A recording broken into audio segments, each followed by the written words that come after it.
Kelima wanita seksi ini baru saja membunuh seorang pria. Hari ini sebenarnya, sebelum pernikahan, Jess mengadakan pesta lajang. Mereka memanggil seorang tukang pijit. Ingin relaksasi sebentar. Tetapi Alice terlalu senang, langsung melompatinya. Tidak tahunya kepala pria itu terbentur di kaki meja. Dan mati di tempat. Pesta yang seharusnya seru, menjadi tempat kejadian pembunuhan. Kelima wanita itu kaget. Kiwi berkata, "Kita harus melaporkan polisi." Tetapi Jess langsung membantahnya, karena dia ikut pemilihan gubernur. Dan Frankie sudah 2 kali divonis. Bila dia melakukan kejahatan lain, dia akan dikurung lebih dari 25 tahun. Di saat beberapa orang bertengkar, tiba-tiba terdengar suara bel. Pengantar pizza baru saja datang mengantarkan pesanan mereka. Mereka langsung sibuk membawa mayat itu ke belakang sofa. Kiwi berusaha pura-pura tidak terjadi apa-apa, dan segera membuat pengantar pizza itu pergi. Sambil makan pizza, mereka akhirnya bisa tenang. Blair memberikan usulan untuk telepon mencari tahu dulu.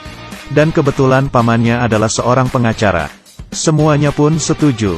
Tetapi ketika dia ingin menelepon, tiba-tiba Frankie berkata, "Dalam kejadian seperti ini kalau menelepon harus gunakan HP baru. Dengan begitu baru tidak meninggalkan jejak."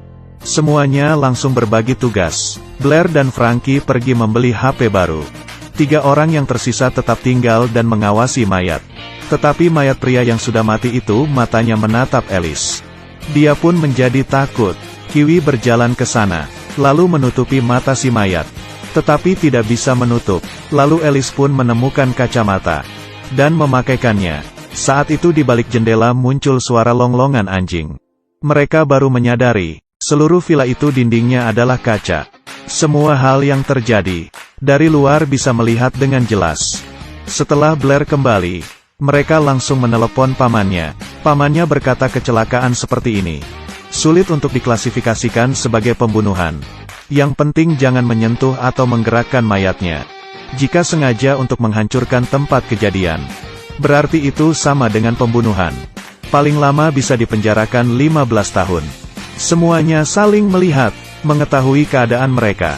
Pengacara berkata satu kalimat, "Bila tidak ada mayat berarti tidak bisa membuka kasus." Sepertinya hanya bisa menghancurkan si mayat. Mereka memindahkan mayat ke dalam motor jet ski dan mendorongnya ke tepi laut. Belum juga memutuskan siapa yang pergi. Sebuah cahaya menerangi mereka. Pasangan suami istri ini tinggal di sebelah. Mereka langsung berpura-pura ingin pergi bermain di laut. Tetapi pasangan itu sudah mengetahui keberadaan mayat itu. Untungnya Kiwi langsung berpura-pura menyiumi mayat itu. Tidak mudah mengusir pasangan suami istri itu. Kiwi dengan menghela nafas, menyetir jet ski itu menjauhi daratan. Lalu berhasil membuang mayat itu. Sekarang mereka hanya perlu membersihkan semua darah yang ada di ruangan. Lalu menghilangkan sidik jari. Lalu terakhir mereka foto bersama di pantai. Meninggalkan bukti mereka liburan. Dengan begitu mereka pun berhasil menghilangkan mayat. Tetapi di saat itu, Alice yang menyadari pun berteriak. Karena di sudut foto itu, terbaring seorang pria. Rupanya mereka baru saja melemparkan pria itu ke laut. Diterpa kembali lagi ke daratan. Mereka pun kembali ke villa. Kelima wanita itu ketakutan. Di saat itu tiba-tiba terdengar suara ketukan pintu.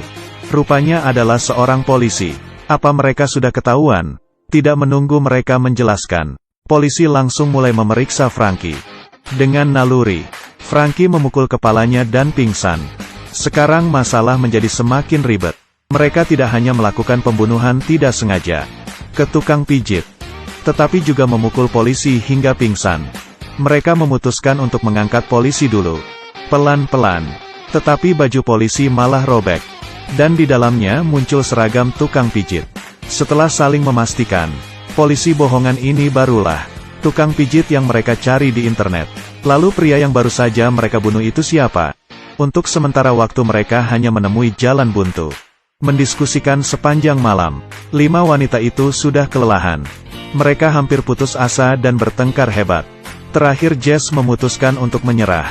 Tetapi sebelum masuk ke penjara dia ingin mandi dulu. Lalu berdandan yang cantik.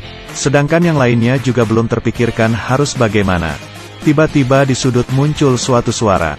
Mereka menemui sebuah HP di dalam jaket si mayat. Di layarnya terlihat ada seseorang yang sedang mengincarnya. Belum juga mereka merespon, suara bel tiba-tiba bunyi. Alice melihatnya. Kali ini benar-benar dua orang polisi. Dan mereka sedang mencari pria yang baru saja mereka bunuh. Sepertinya kita tidak bisa bersembunyi. Alice pun membukakan pintu. Kedua polisi itu memeriksa mayat si pria. Tidak disangka, mereka mengatakan pria itu adalah buronan. Dan baru saja merampok sebuah toko perhiasan. Dan membunuh seorang penjaga. Sekarang semua polisi sedang mencarinya. 5 wanita tidak hanya tidak bersalah tetapi juga berjasa. Mendengar sampai di sini, mereka pun semuanya menjadi senang. Frankie naik ke lantai atas. Dan ingin menyampaikan berita baik ini ke Jess. Tetapi dia sedang mandi dan tidak mendengar apa-apa. 2 polisi di lantai bawah mulai mencatat semua kejadian ini. Karena berlian yang hilang dari toko perhiasan itu masih belum ditemukan. Dan Kiwi yang mulai relaks itu sekilas melihat ke TV, langsung tertegun di tempat. Karena di dalam berita itu, buronan bukan hanya ada 1, tetapi ada 3. Kiwi pun langsung berteriak, "Tisu! Aku butuh selembar tisu." Muka yang lainnya bingung, tidak tahu dia sedang melakukan apa. Tetapi dia masih tetap berteriak, "Berikan aku selembar tisu yang paling bagus." Kali ini Blair tiba-tiba teringat. Semalam dia memberitahu Kiwi, tisu itu adalah kode rahasia mereka di saat kuliah. Kalau ada ketemu pria yang jahat, kita akan langsung saling meminjamkan tisu. Pria yang nakal pun akan meninggalkan dengan nurut. Dia langsung mengikuti pandangan mata Kiwi. Dan di berita sedang memberitakan foto buronan. Rupanya 2 lelaki di depan mereka. Bukanlah polisi. Blair langsung pura-pura naik ke lantai atas. Membantunya untuk mengambilkan tisu. Dan di saat yang bersamaan, Kiwi pelan-pelan mematikan TV. Tetapi malah tidak hati-hati menekan tombol nyala. Sampai di sini, kedua penjahat itu langsung memunculkan wujud asli mereka. Mereka adalah teman mayat itu. Ketiga orang itu baru saja merampok toko perhiasan. Tetapi mereka pembagian hasil mereka tidak adil. Dan mayat itu hanya ingin masuk ke dalam rumah untuk sembunyi. Tetapi malah disangka sebagai tukang pijit oleh kelima wanita itu. Dan juga tidak sengaja membunuhnya. Penjahat mengumpulkan semua wanita itu bersama. Dan mulai menanyai keberadaan berlian itu. Di sisi lain, Jess yang masih saja mandi, tidak mengerti sama sekali situasi di lantai bawah. Hingga dia berjalan keluar kamar. Baru menyadari semuanya diikat. Dia dengan cepat bersembunyi di balik pintu. Dan menyemprot mata penjahat dengan semprotan serangga. Selanjutnya, mengolesi pahanya. Dan menempelkannya di mulut penjahat. Lalu di saat semua orang tidak siaga, langsung turun dari lantai 2. Dan berhasil menaklukkan penjahat lain. Sejauh ini, pesta lajang yang konyol dan seru ini akhirnya berakhir.